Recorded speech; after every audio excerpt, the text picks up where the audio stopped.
Olá, você que é um cristão, você que é um religioso, você acha que a nossa regra de fé deve ser baseada na nova aliança? Ou será que o Antigo Testamento te instrui e te orienta sobre os aspectos e o caráter de Deus e que determina o seu modo de viver como um crente? Será que há uma superioridade na nova aliança? Afinal de contas, Jesus Cristo a revelou. E Paulo, ao comentar isso em 2 Coríntios, na carta de 2 Coríntios, no capítulo 3, o verso 6, diz o seguinte, note bem: Cristo é quem nos torna capazes de servir a nova aliança que tem como base não a lei escrita, mas o Espírito de Deus. A lei escrita mata, mas o Espírito de Deus dá a vida. No verso 9 diz o seguinte: a lei que condena as pessoas teve glória, porém muito mais glória tem o Espírito que traz a salvação. Por isso, a glória que antes era tão grande não é mais nada por causa da glória de agora que é muito maior. Será que nós hoje vivemos baseado no Novo ou no Velho Testamento? Será que o cristão deve se basear apenas no Novo Testamento? Afinal de contas, esta é a nova aliança? Será que é assim mesmo? Esta e muitas outras questões você acompanha agora, pois está no ar, Na Mira da Verdade.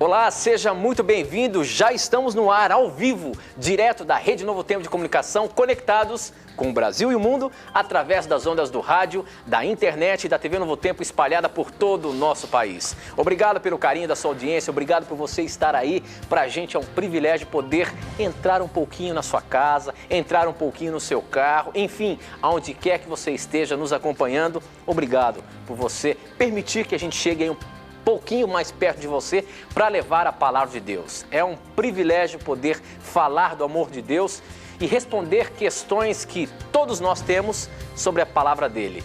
E tudo isso, neste programa, é respondido e esclarecido de acordo com a palavra dele, à luz da Bíblia Sagrada. Mas vamos começar o nosso programa hoje. Hoje não, como sempre, né, professor? Cumprimentando você. Como é que passou aí o final de semana? Eu sei que você esteve em outros lugares aí. Como é que foi essa questão, professor? Você foi para onde? Um abraço ao amigo Tito, também ao nosso telespectador e ouvinte da Rádio Novo Tempo. Eu estive, amigo Tito, em Curitiba, no Paraná. Final de semana você não para, né, professor? Eu tô alguns fins de semana aí na estrada, não é? Vamos ver se ano que vem eu paro um pouquinho mais, né? Mas eu queria mandar aqui, Tito, eu tenho 350 abraços para mandar aqui. Rapaz, então não vai dar tempo de nem responder a pergunta aqui, professor. Tô brincando. Vou mandar rapidamente alguns abraços para umas pessoas queridas aqui. A primeira delas é o pastor Jefferson Fortes e a esposinha dele. Dois amigos queridos com quem eu estive em Curitiba. Deus abençoe a vocês. Um abraço para Daniele Rezende, de São José dos Campos. Daniel Alves, do Paraná. Ele é co-portor há 10 anos e trabalha para a Associação Central Paranaense. Um abraço também para Lourdes Quintino e para o seu filho Vicente Júnior, de Guarulhos. Um abraço para Lenira Ferreira de Lima, Osasco, São Paulo. Ela tem 77 anos e gosta muito do programa. Um abraço para o Antônio Tomasi, Ângela Amabile Tomasi, de Curitiba, Paraná. E para a Mariana e João Vitor. E um abraço também para Camila, Vera Lúcia e Mauro, de Guarulhos. E o último abraço para Israel Henrique Cruz, que também conheci lá em Curitiba, um jovenzinho estudioso e pregador da Bíblia. Deus abençoe a todos vocês. Professor, tinha uma centena aí de abraços, né? Tinha uma centena, rapaz. Eu tenho que mandar um abraço também, mas eu vou mandar um abraço geral, que você falou tanto abraço aí que eu tenho que mandar um geral. Eu queria mandar um abraço todo especial para a cidade de Ourinhos, que está acompanhando a programação da Novo Tempo. Obrigado você aí de Ourinhos, que está nos assistindo e que ligou aqui pra gente, pedindo para quem mandasse um abraço para toda a cidade de Ourinhos. Um abraço a vocês que nos acompanham através da TV Novo Tempo e canal aberto aí em Ourinhos. Mas, professor, Veja bem, nós começamos o programa aqui sobre uma dúvida que tem sido constante. Afinal de contas, hoje nós vivemos baseados no Novo Testamento ou no Velho Testamento? Sabe por que eu pergunto isso, professor? Esse texto que eu li aqui na abertura do programa é um texto bastante forte, viu? E fala sobre a nova aliança. E eu queria até ler aqui para a gente contextualizar a nossa pergunta, para você responder isso para a gente, que isso é muito importante. Porque hoje, muitos de nós achamos que a nossa vida cristã deve ser baseada na nova aliança. Porque esse texto aqui nos dá a entender isso, professor. E eu queria que você me explicasse exatamente o que fala aqui a Bíblia Sagrada. Ok. Paulo, na segunda carta aos Coríntios, no capítulo 3, a partir do verso 6, diz o seguinte: é Cristo quem nos torna capazes de servir a nova aliança, que tem como base não a lei escrita, ou seja, o Velho Testamento, mas o Espírito de Deus. A lei escrita mata, mas o Espírito de Deus dá vida. Continuando no verso 7, quando a lei que traz a morte foi gravada em placas de pedra, a glória de Deus apareceu e o rosto de Moisés ficou brilhando. O brilho do seu rosto já estava desaparecendo quando ele entregou as placas ao povo de Israel. Mas mesmo assim, esse brilho era tão forte que os israelitas não podiam fixar os olhos em Moisés. Se o domínio da lei veio com tanta glória, quanto maior ainda é a glória que acompanha o domínio do Espírito de Deus. A lei que condena as pessoas teve glória, porém, muito mais glória tem o Espírito que traz a salvação, pois a glória que antes era tão grande não é mais nada por causa da glória de agora, que é muito maior. De modo que se houve glória naquilo que durou somente um pouco de tempo, muito mais glória tem aquilo que dura para sempre. E porque temos essa esperança, agimos com toda a confiança. Nós não fazemos como Moisés, que cobria o rosto como um véu para que os israelitas não pudessem ver o seu brilho, que estava desaparecendo. Mas ele não queria compreender até hoje, ou melhor, mas ele não queria compreender. E até hoje, quando eles leem os livros da antiga aliança, a mente deles está coberta com o mesmo véu.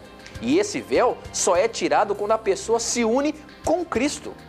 Mesmo agora, quando eles leem a lei de Moisés, o véu ainda cobre a mente deles, mas o véu pode ser tirado, como dizem as Escrituras Sagradas. O véu de Moisés foi tirado quando ele se voltou para o Senhor. Olha só, professor, esse texto aqui, ele é um pouco grande, mas acontece que ele começa a mostrar para a gente que parece que a velha aliança não tem mais valor. A lei que foi cravada em pedras não tem mais valor. O que Paulo queria dizer com isso, professor? Eu não consegui entender isso. Tu quer ver, amigo Tito, realmente esse é um dos textos mais usados contra a lei de Deus. O que acontece na interpretação desse texto é o seguinte: as pessoas muitas vezes confundem a palavra lei com a palavra véu que se encontra aqui nesse texto. O que Paulo está fazendo em 2 Coríntios 3? Ele está mostrando a superioridade do novo concerto em relação ao antigo concerto. Vamos explicar o que é o concerto. O concerto é a aliança, é o pacto que Deus fez em salvar o ser humano. A antiga aliança, o antigo pacto, ele era baseado, não é, na fé que o indivíduo expressava em Deus por meio do sacrifício do cordeirinho. A nova aliança ou o novo pacto, a pessoa expressa a sua fé em Deus por meio do sangue do Cordeiro Jesus que morreu por nós. Então essa é a diferença básica. E para Paulo mostrar a superioridade do novo acordo de Deus em salvar o ser humano agora por meio de Jesus que veio, ele está mostrando aqui uma função negativa da lei. Em que sentido? No versículo 7 de 2 Coríntios 3, ele mostra, ele chama, a lei de ministério da morte. Por que ministério da morte? O verso 9 explica: porque se o ministério da condenação foi glória, em muito maior proporção será glorioso o ministério da justiça. Então, o ministério da morte é chamado de ministério da condenação no verso 9. Por quê? Porque a lei de Deus ela mostra que você e eu somos pecadores e por isso a lei nos condena à morte eterna. Então Paulo, na verdade, ele não está abolindo a lei de Deus, ele está simplesmente mostrando aqui que a função negativa da lei, que é condenar o pecador. E aí ele argumenta o seguinte: se Moisés, ao descer do Monte Sinai, por ter contemplado as placas da lei, tinha uma glória no seu rosto por ter mantido contato com Deus e com as tábuas da lei, imagine a glória da qual nós podemos desfrutar se nós contemplarmos para a graça de Jesus Cristo. Agora, professor, você há de convir comigo que a gente lendo o texto dá a entender que Paulo está desfazendo da lei. Porque Sim. parece isso. Quando ele fala lá que não tem mais glória, ele querendo exemplificar que a glória de Moisés ali foi acabando quando ele entregou as leis que foram cravadas em pedras. E mais, quando ele começa a falar que a glória foi acabando, Moisés começou a se esconder porque ele não queria mostrar o rosto. Ele está praticamente depreciando, não é não? Aqui é o seguinte, Tito, aqui entra naquele segundo aspecto que eu falei. As pessoas confundem a palavra lei com a palavra véu. Quando Paulo fala aqui, ó, no versículo 14, que em Cristo é removido, o que é removido aqui não é a lei, o que é removido é o véu. O que isso significa? Da mesma forma que Moisés tinha um véu no rosto, que impedia de as pessoas verem a glória do rosto dele por ter mantido contato com a divindade, Paulo está dizendo, Tito, o seguinte, que muitas pessoas têm um véu espiritual na frente do seu rosto, que impedem elas de verem que o centro da Torá, da lei de Moisés, é Jesus Cristo. Então, o que é removido por meio de Cristo não é a lei de Deus da vida do indivíduo. O que é removido é o véu espiritual que impede a pessoa de ver a Cristo na Torá. Então, não pode se confundir aí a palavra lei com a palavra véu, que é algo totalmente diferente, inclusive no original grego. E quando nós vamos, Tito, para Romanos 7,12, que aí é um texto, Tito, que vai ajudar a entender esse aqui. Nós percebemos que Paulo, em outros textos, menciona a lei de forma positiva, né? E como nós já terminamos aqui o nosso primeiro bloco, eu vou deixar para ler Romanos 7,12 no outro bloco. E aí nós vamos fechar essa questão para que o nosso ouvinte, telespectador, possa entender esse assunto à luz da palavra de Deus. Muito bom, professor. O nosso programa está só começando, ainda temos que desvendar um pouco mais esse assunto. Não sai daí não, porque ainda tem muito mais e a gente volta já já.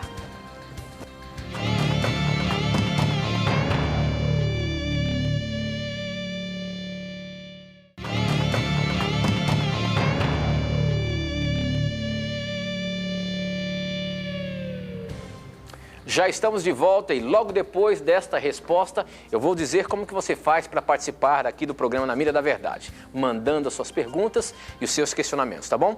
Bom, professor, você estava falando aí, comentando sobre a Nova Aliança e o Antigo Testamento, o Novo e o Antigo Testamento, e você ia ler um texto aí, por favor? Vamos ler Romanos 7,12 para vermos agora Paulo mencionando a lei de Deus de forma positiva, para nós fecharmos a questão. Em Romanos 7,12 ele fala assim: por conseguinte, a lei é santa e o mandamento santo, justo e bom. Perceba que aqui Paulo fala que a lei de Deus é santa, justa e boa. E não poderia ser diferente porque a lei, ela é um reflexo do caráter do legislador desta lei, que é Deus. Agora, em 2 Coríntios 3, realmente Paulo está destacando um aspecto negativo da lei, que é o quê? A mesma lei que é santa, justa e boa, ela condena o pecador, para que o pecador sinta a necessidade de Jesus Cristo. Então, quando Paulo apresenta a lei de uma perspectiva negativa, não é para abolir a lei, é para mostrar, né, que o ser humano é condenado por esta lei, a fim de que o ser humano sinta a necessidade do Salvador. E por isso, querido amigo da Rádio Novo Tempo e da TV Novo Tempo, em 2 Coríntios capítulo 3, Paulo não está abolindo a lei de Deus. Ele está destacando uma função da lei, que é condenar o pecador, para mostrar que a graça de Cristo é superior à condenação do pecador. E quando o verso 14 afirma que em Cristo o véu é removido, ele está dizendo o seguinte, que a pessoa que está com Cristo, ela tem aquele véu espiritual removido dos seus olhos, para que ela possa entender que Cristo é o centro da palavra de Deus. Eu tenho uma explicação mais detalhada de 2 Coríntios 3 no livro Na Mira da Verdade. Né? Ali eu tenho uma explicação mais detalhada sobre o assunto para que você possa contextualizar ainda mais 2 Coríntios capítulo 3. Ok, professor Leandro. Bom, o próximo questionamento aqui que chegou por SMS é o seguinte. Antes de eu falar ele aqui, eu quero passar para você como que você faz para participar do nosso programa. Para você mandar a sua dúvida, se você é que tem uma dúvida aí sobre a Bíblia, se você tem uma dúvida sobre um assunto, sobre religião, alguma coisa que você não conseguiu entender ainda, que a palavra de Deus parece que não deixa claro, manda para a gente. Manda pra gente que ela vai ser respondida de acordo com a palavra de Deus e vai ser colocada na mira da verdade. Para você mandar a sua dúvida, basta mandar um torpedo SMS para 12 9156 6972.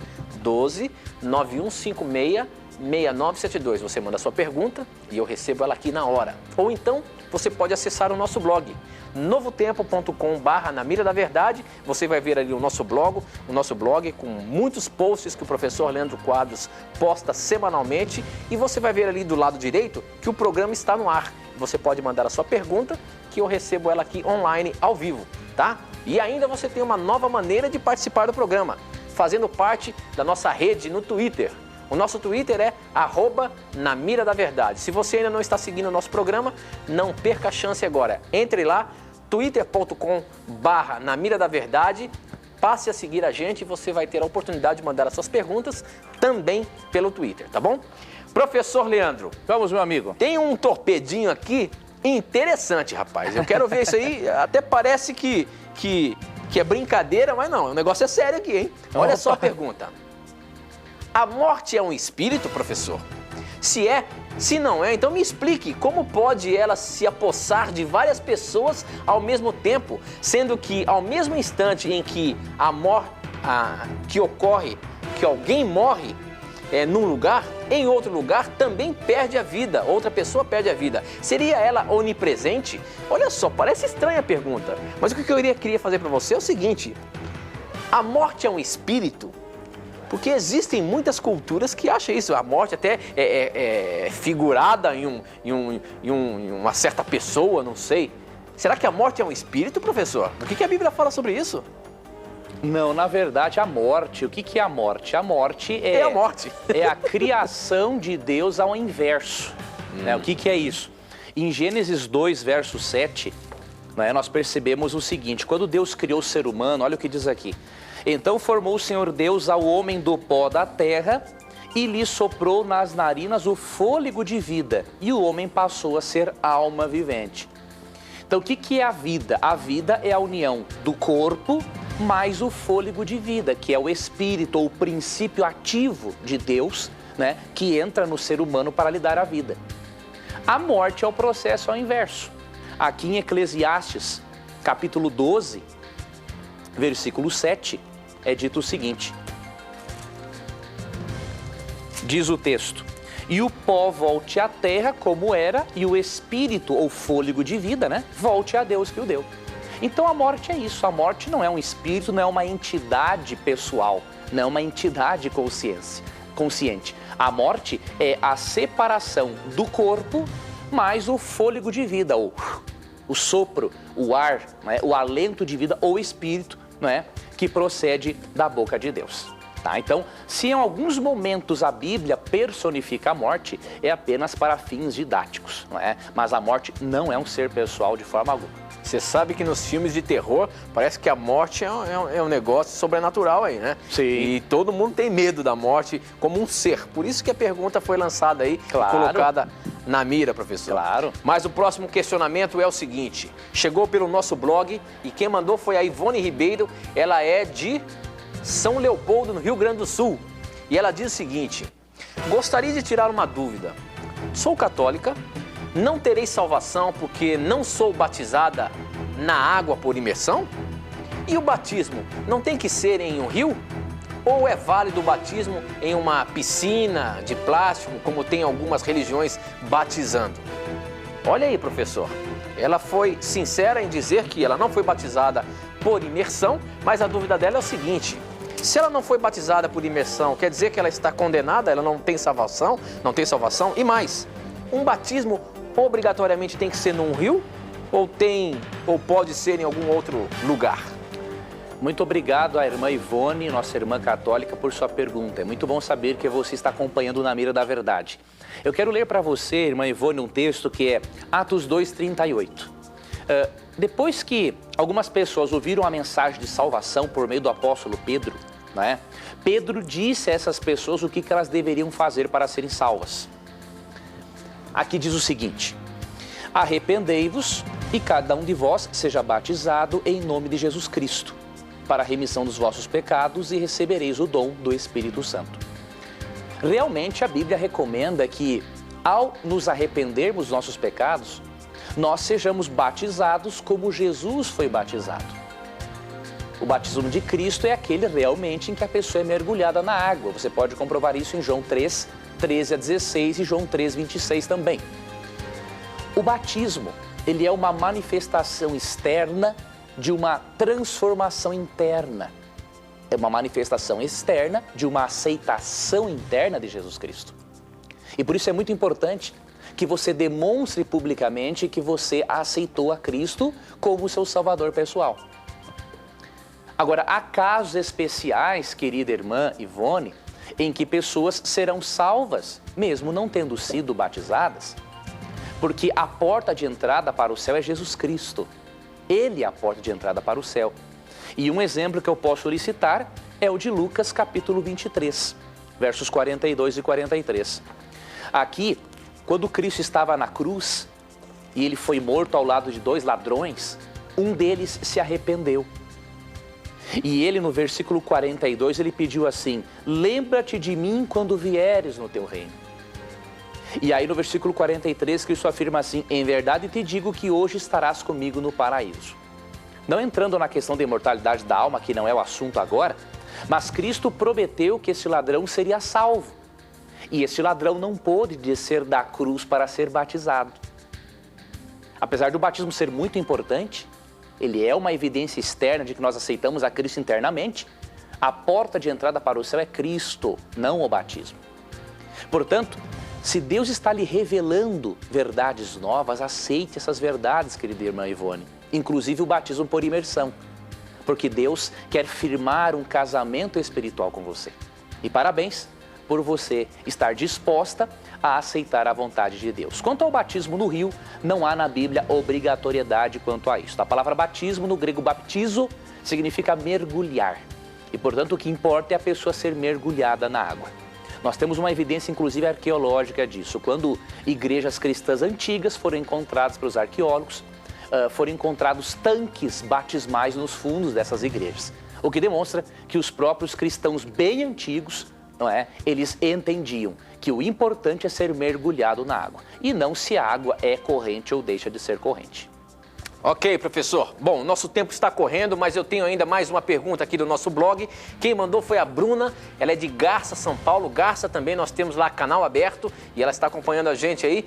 E a pergunta é a seguinte: professor, como que a gente pode provar para uma pessoa, por exemplo, que a Bíblia ela é verdadeira? Como que as histórias da Bíblia ali não são histórias da carochinha, como eu sempre falo aqui? Como que a gente pode mostrar isso para uma pessoa? Que a Bíblia é um livro verdadeiro e foi escrito orientado por Deus. Olha, aqui tem uma questão interessante e também muito profunda, né? Nós não teríamos tempo para falar de todas as evidências, mas eu vou citar de forma geral. Se você vai falar com uma pessoa que não crê na Bíblia, é claro que você não vai poder pegar, por exemplo, 2 Timóteo 3,16. Lá diz assim: toda a escritura é inspirada por Deus e útil para o ensino. Tudo bem, o texto diz, mas a pessoa não crê na Bíblia. Então você tem que usar outros recursos para mostrar que a Bíblia é importante, que a Bíblia é a palavra de Deus. Alguns deles eu vou lhe dar uma dica. Primeiro, mostre os cumprimentos proféticos da Bíblia. Você pega, por exemplo, Daniel capítulo 2, que fala do surgimento dos 4 grandes impérios mundiais, Babilônia, Medo-Pérsia, Grécia e Roma, e compara Daniel capítulo 2 com um bom livro de história que fale do surgimento dos impérios mundiais. Aí a pessoa vai perceber, poxa vida, como que este livro descreve a história antes de a história existir. Então isso é uma coisa importante. Outro detalhe, você pode também utilizar evidências científicas da Bíblia, ou seja, as afirmações científicas. Apesar de a Bíblia não ser um livro científico, ela contém algumas antecipações científicas, como por exemplo, em Jó capítulo 28, versículo 25, você encontra aqui um texto revelador. Isso aqui foi escrito há mais de 3.000 anos atrás. Entretanto, em Jó capítulo 28, 25, diz o seguinte, olha que antecipação científica interessante essa aqui, ó. Quando regulou o peso do vento e fixou as medidas das águas. Como que uma pessoa, mais de 3.000 anos atrás, sabia que o ar tem peso? Entendeu? Então é bom você mostrar isso. E a outra forma de você mostrar que a Bíblia é relevante é você mostrar às pessoas o quanto a Bíblia faz a diferença na sua vida. O quanto a Bíblia lhe torna uma pessoa melhor. Para eu, este é o argumento, para mim, não é? Este é o argumento mais importante, mais forte. O poder transformador da Bíblia na vida de uma pessoa. Ok, mas a gente vai ter que ir para o intervalo, mas antes disso eu queria colocar o seguinte questionamento. Quem mandou isso foi o Tiago, ele é de Joinville, Santa Catarina, ele perguntou o seguinte: como ter certeza que os textos bíblicos não foram adulterados por Constantino e seus bispos? Não estou falando dos livros apócrifos, e sim dos textos bíblicos. Então isso você vai responder já já, depois do intervalo, tá bom? Não sai daí não, a gente volta já.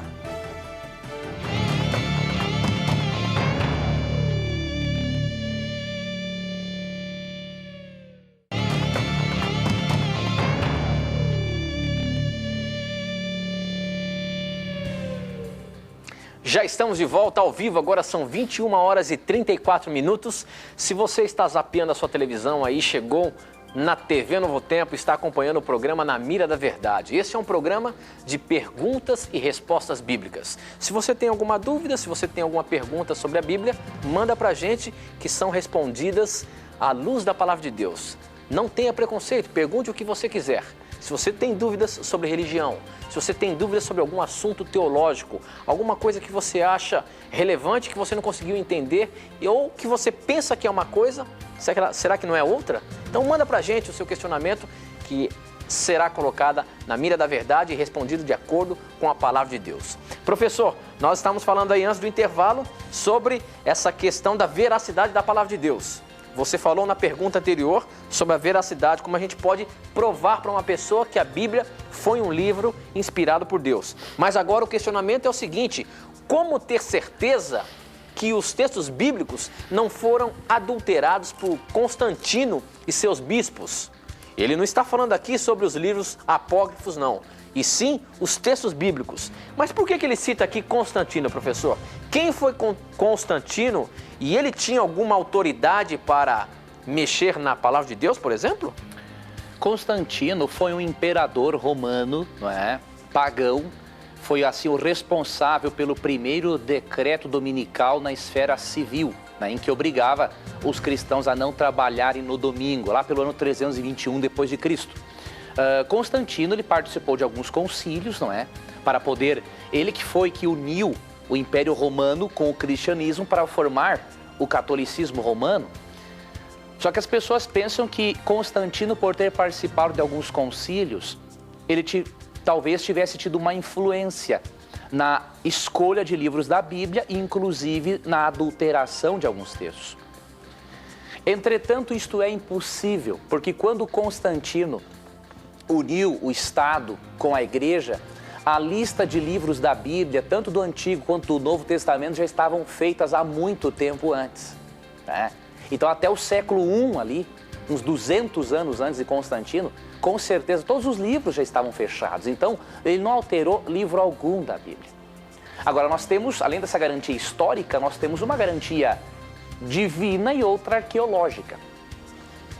A garantia divina de que a Bíblia que nós temos hoje não foi alterada por Constantino, nós encontramos em pelo menos 2 textos. Em Isaías capítulo 40, verso 8, o próprio Deus diz assim: seca-se a erva e cai a sua flor, mas a palavra de nosso Deus permanece eternamente. Então não importa o que Constantino tenha feito, não importa que a França tenha tentado há séculos atrás destruir a Bíblia, na Revolução Francesa, a palavra de Deus permanece eternamente, ninguém pode alterá-la. E em Mateus capítulo 5, versículo 18, Cristo falou o seguinte: até que o céu e a terra passem, nenhum i ou um tio jamais passará da lei, até que tudo se cumpra. Cristo garantiu que enquanto existir céu e terra, nem um i, nem um tio, nem um acento, o ser humano poderá tirar da palavra de Deus, sem que as outras pessoas não possam saber, é claro, né? Então, essa é a garantia divina. Jamais Deus iria permitir que o seu veículo de transformação do ser humano, que é a Bíblia, fosse adulterado. Se tivesse sido adulterado este livro, tantas pessoas não teriam sido transformadas por este livro. Esse livro transforma porque ele não é um livro simplesmente humano, é a palavra de Deus. E a evidência arqueológica que nós podemos apresentar é de que quando você pega papiros, que são cópias dos escritos bíblicos bem antigos com os mais recentes, você percebe que o texto é o mesmo. Porque os escribas judeus, maçoretas, essênios, foram fiéis ao copiar a Bíblia. Então você tem evidências de sobra. Acima de tudo, o poder transformador que a Bíblia exerce na vida das pessoas. Ok, professor, muito boa resposta, mas agora aqui tem um torpedo que diz o seguinte: depois da vinda de Jesus, haverá outra chance de salvação? Depois que nosso Senhor Jesus voltar pela segunda vez aqui, aqueles que não foram salvos, será que eles vão estar passando por um momento ali, quem sabe no milênio, se preparando para ter a oportunidade de ser salvo pela terceira vez que Jesus voltar aqui? Será que isso vai acontecer, professor? É assim?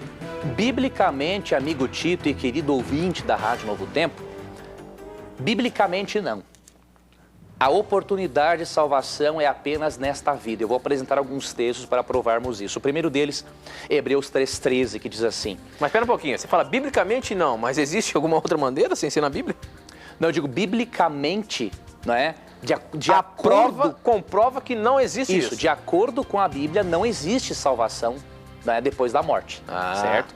Da morte, depois da vinda de Jesus. Isso, não existe, né? A salvação é hoje. O que diz aqui Hebreus 3,13? Pelo contrário, exortai-vos mutuamente cada dia, durante o tempo que se chama hoje, a fim de que nenhum de vós seja endurecido pelo engano do pecado. Esse texto afirma que o indivíduo deve se arrepender hoje e não deixar para depois, porque deixar para depois é muito perigoso, porque o coração se endurece pelo pecado. Quando nós vamos, por exemplo, em 2 Coríntios, capítulo 6, versículo 2, lá o apóstolo Paulo diz que hoje é o dia da salvação.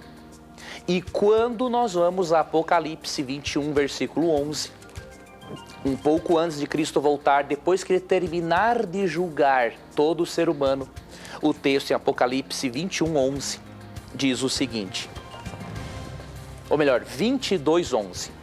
Continue o injusto fazendo injustiça, continue imundo ainda sendo imundo, o justo continue na prática da justiça e o santo continue a santificar-se. Ou seja, chegará um tempo em que todos os casos terão sido decididos.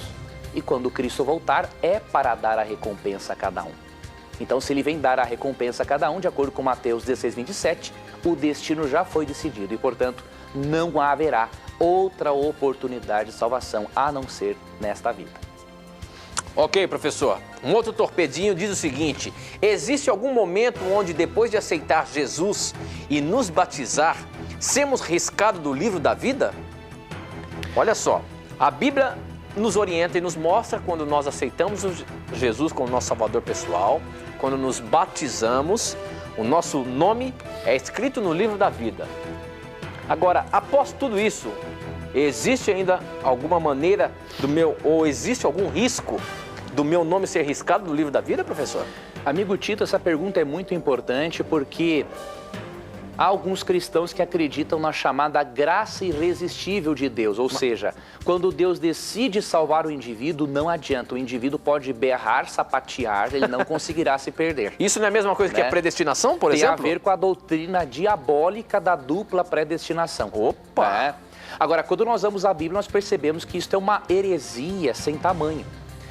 Aqui em 1 Coríntios 10, 12 diz assim, aquele, pois, que pensa estar em pé, veja que não caia. Ora, se eu posso cair, isso significa que mesmo eu tendo aceito a graça de Cristo, eu posso negar essa graça. Mas vamos mais além. Será que o nome pode ser riscado do livro da vida? Vamos deixar que o próprio Deus responda, né? Porque aqui no programa, Tito, na Mira da Verdade, Sim. quem fala é a Bíblia. Exatamente. O que o Leandro fala não importa nada. Agora, se a Bíblia diz, ótimo. Deus fala aqui em Deuteronômio, ou melhor, em Êxodo. Vamos ver aqui se é Êxodo 33. Tem um texto em que Deus fala, em que a pessoa, eu acho que é Números, em que a pessoa pode ser riscada assim do livro da vida. Vamos ler aqui, Êxodo, Levítico, Números. Vamos ver se é Números mesmo. O próprio Deus falando.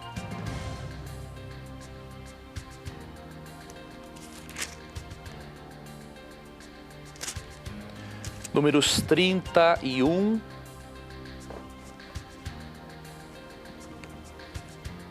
Vamos ver, vamos voltar para Êxodo aqui. Acho que é Êxodo 32. Êxodo 32, 32 e 33. Aqui está o texto. Êxodo, qual capítulo?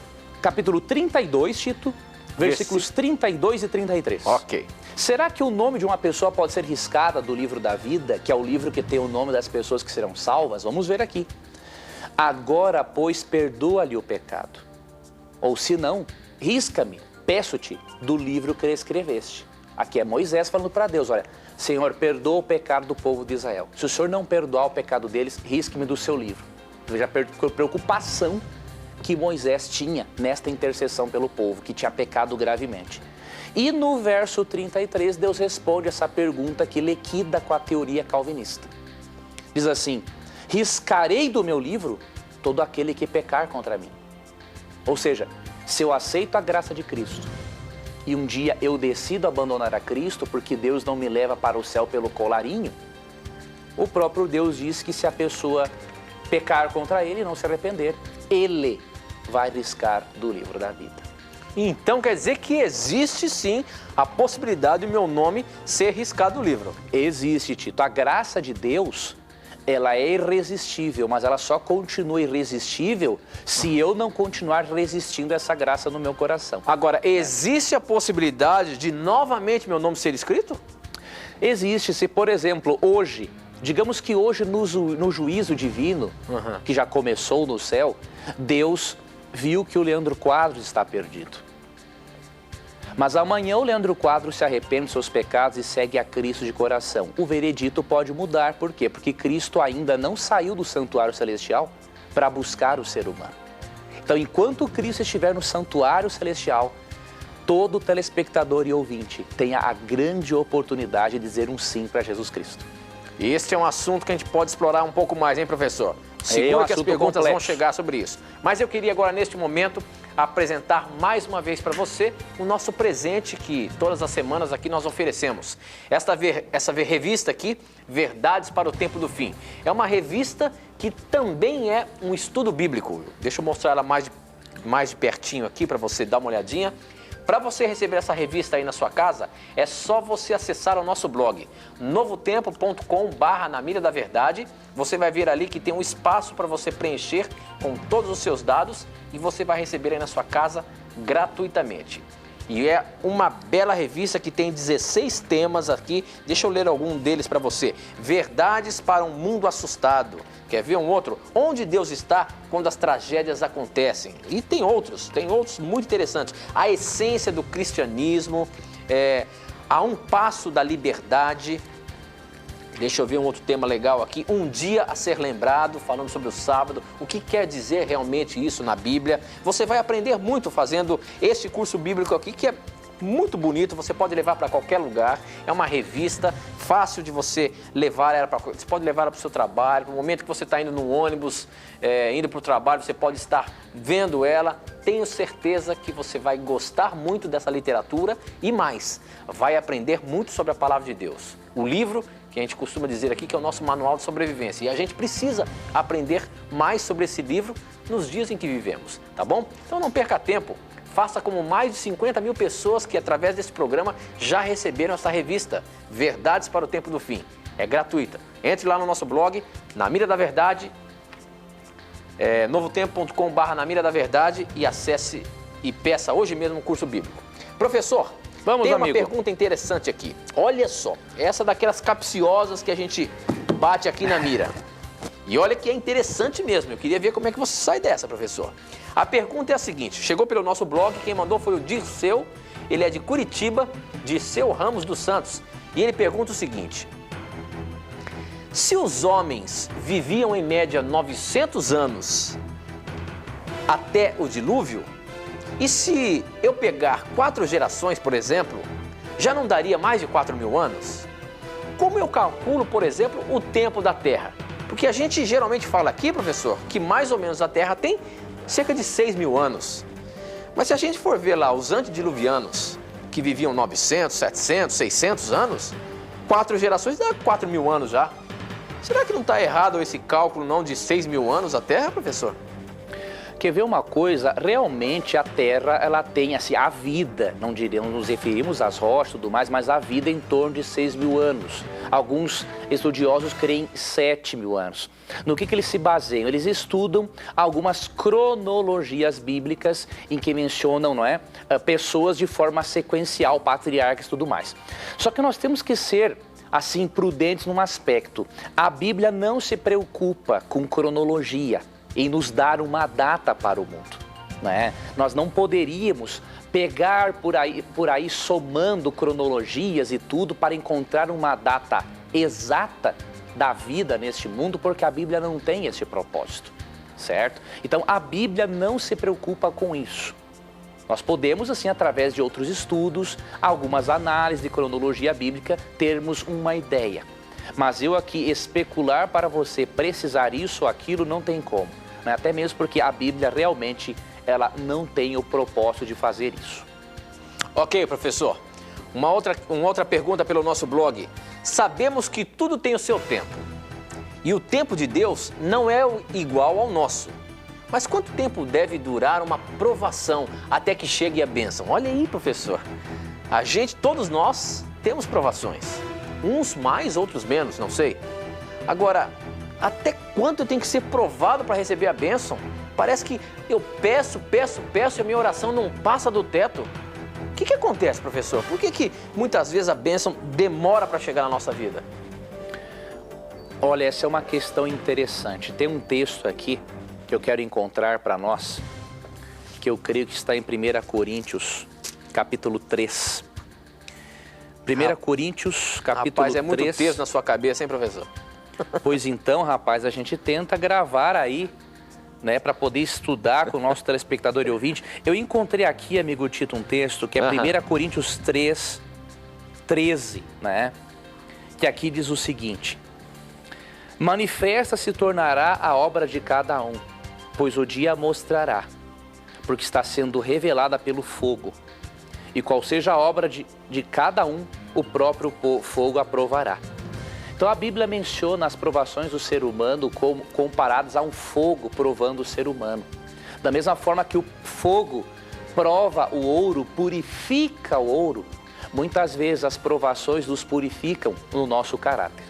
Agora, determinarmos quanto tempo passaremos por uma provação, nós não temos como determinar. Vai depender da nossa resposta a Deus. Deus não quer que nós soframos. Deus não quer que passemos por dificuldades. Mas muitas vezes Deus permite que passemos por essas dificuldades porque nós as escolhemos. E porque tais dificuldades muitas vezes serão o único instrumento de Deus, porque nós quisemos assim, para que Ele purificasse o nosso caráter e tivéssemos um caráter melhor. Eu, por exemplo, eu tenho certeza que muitas coisas que eu aprendi sobre a vida não teria aprendido sem passar por sofrimentos. Por quê? O problema não está com Deus, o problema foi com o meu coração pecaminoso endurecido. Agora, agradeçamos a Deus pelas provações, porque através delas nos conhecemos melhor e podemos, inclusive, nos tornarmos pessoas melhores. Tá? Então, não se assuste com a provação. Até aqui em Hebreus, capítulo 12, tem um conselho interessante. Quando nós pecamos e precisamos de certa repreensão de Deus, olha o que diz aqui Hebreus 12, 5. Filho meu, não menosprezes a correção que vem do Senhor, nem desanimes quando por ele és reprovado. porque o Senhor corrige a quem ama e açoita a todo filho que recebe.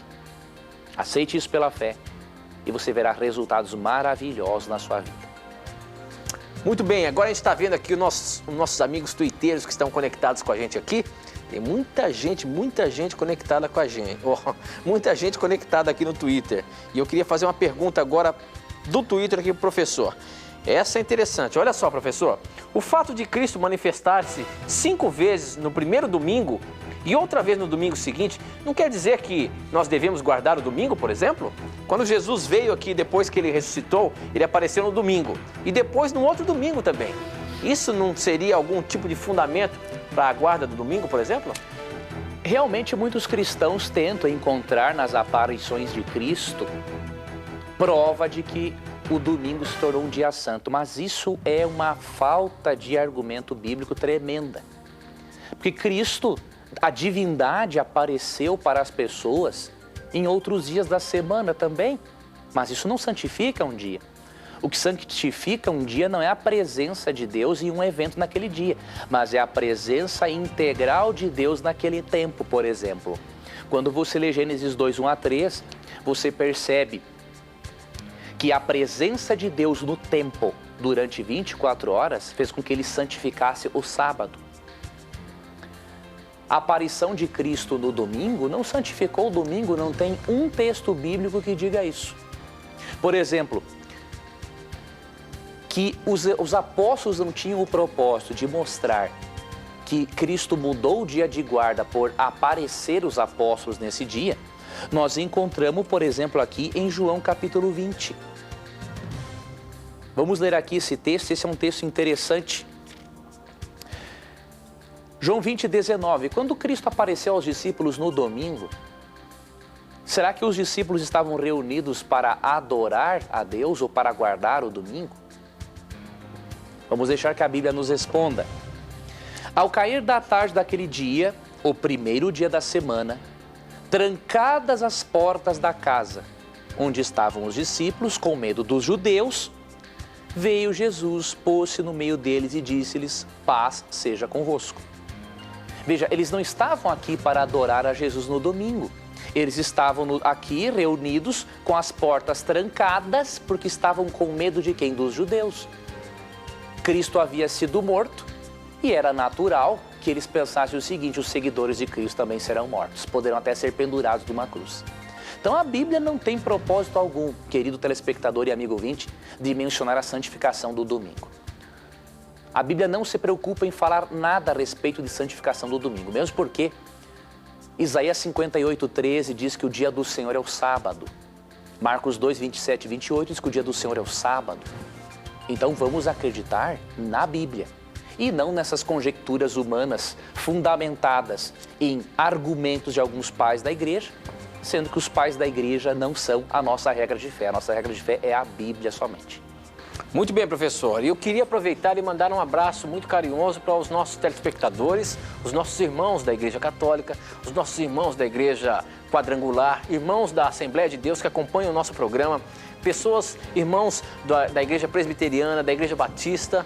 Todos vocês são muito bem-vindos. Este programa tem o objetivo de apresentar a Bíblia Sagrada. As dúvidas que são levantadas aqui são dos nossos telespectadores, para saber o que a Bíblia fala a respeito de determinado assunto ou de determinada dúvida. Muito obrigado pelo carinho da sua audiência. E eu queria mandar um abraço todo especial para o Japão, que está nos acompanhando aí através da internet, acessando o site da TV Novo Tempo e acompanhando ao vivo o programa. Agora lá são 21 horas, não, lá são 9 horas e 56 minutos. E nós temos aqui um tuiteiro que eu tenho certeza que ele é do Japão aqui, ó. Deixa eu ver. Ih, rapaz, já veio um monte. O que sumiu o seu tweet aqui? O Shao, deixa eu ver a pergunta dele. Ai, ai, ai. Chegaram um monte de perguntas aqui e sumiu a pergunta dele aqui agora. Só um minutinho que eu vou achar, professor. Achou aqui, ó. O Shadal. E ele diz o seguinte: existem algumas diferenças entre as Bíblias da Igreja Católica, Evangélica e entre outras? Existem diferenças de Bíblia, professor? Na verdade, a única diferença... A gente tem só 2 minutinhos, viu, professor? Ok. A única diferença estão nos chamados livros apócrifos, ou seja, livros cuja autoria não foi revelada. livros que não foram inspirados por Deus. Isso tem em algumas Bíblias? Sim, nas Bíblias católicas existem esses livros, só que esses livros não foram inspirados por Deus, né? São livros que não batem com os outros livros da Bíblia, foram acrescentados, não é, na Bíblia católica, no Concílio de Trento, não é? Ali no século XVI, não é? Por influência, né, dos líderes da igreja naquela época, então foi acrescentado depois, não tem nada a ver. Agora, dê exemplos desses livros aí, professor. Tem Macabeus, primeiro e segundo Macabeus, Tobias, Judite, não é? Acréscimos ao livro de Esther, não é? Então são um total de 8 livros.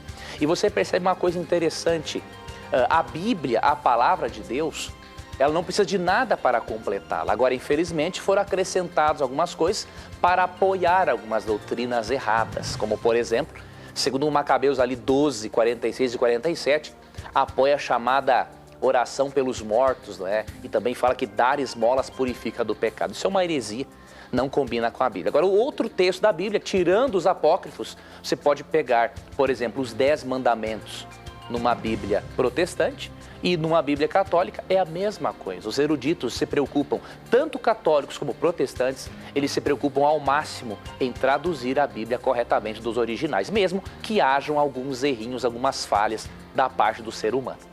Muito bem, professor. Hoje eu queria mostrar aqui, nós temos 2 visitas que vieram nos prestigiar com a sua presença e são de longe, hein? Opa. Eles são lá de Macapá. Olha só, professor, eles estão no Amapá e eles vieram aqui conhecer o programa e ver se o programa realmente é ao vivo. Um abraço Nós aos estamos nossos aqui amigos. com a Cristina e o Alessandro, que vieram nos assistir. Muito obrigado pelo carinho da presença de vocês aqui, viu? E mande o nosso abraço carinhoso para os nossos telespectadores lá do Macapá, tá bom?